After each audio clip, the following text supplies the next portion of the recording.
அதிமுகவுடன் கூட்டணி வைக்க தயாரா இருக்கிறோம்னு பாஜக சொல்லுது. அதே நேரத்தில் அதிமுகவுடைய எடப்பாடி பழனிசாமி அதை சொல்ல ஏன் முன் வரல அப்படிங்கிற கேள்வி முன்வைக்கிறீங்க. ஆமா சார், ஏன் கூச்சப்படுறாரு இவரு?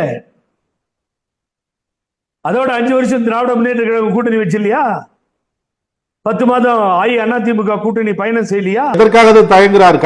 கட்சி நிர்வாகிகள் தொண்டர்களை சமாளிக்கிறதுக்கு அவங்களுக்கு பாஜகவோட தான் கூட்டணி வைக்கணும், வேற வழி இல்ல. அதை சமாதானப்படுத்துறதுக்காக காலம் கடத்துறாரா இல்ல எதற்காக காலம் கடத்துகிறார்? ஏற்கனவே தீர்மானம் போட்டு அந்த கட்சியோட கூட்டணி இல்லை.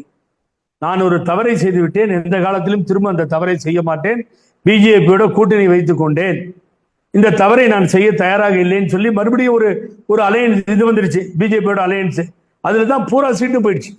40 டிஎம்கே கூட்டணி ஜெயிச்சிருச்சு. அப்புறம் ஐயோ இவனுக்கு சாவகாசமா வேணான்னு அம்மா விட்டாங்க. அப்போ பழனிசாமிக்கு தெரியுது, என்ன கூட்டணியில போனா அடி விழும், வாக்குகள் வராது, வெற்றி பெற முடியாது, அந்த நிலைமை ஏற்படும். ஆகவே பாரதிய ஜனதா கட்சியை நம்ம ஒதுக்கி வைக்கிறோம். தொண்டர்கள் எதிர்ப்பு இருக்கு, நிர்வாகிகள் எதிர்ப்பு இருக்கு. அதான் சார், எதையோ வாயில போட்டு மெழுக முடியாம ரொம்ப கஷ்டப்படுவானா, திருடனுக்கு தேல் கடிச்ச மாதிரி.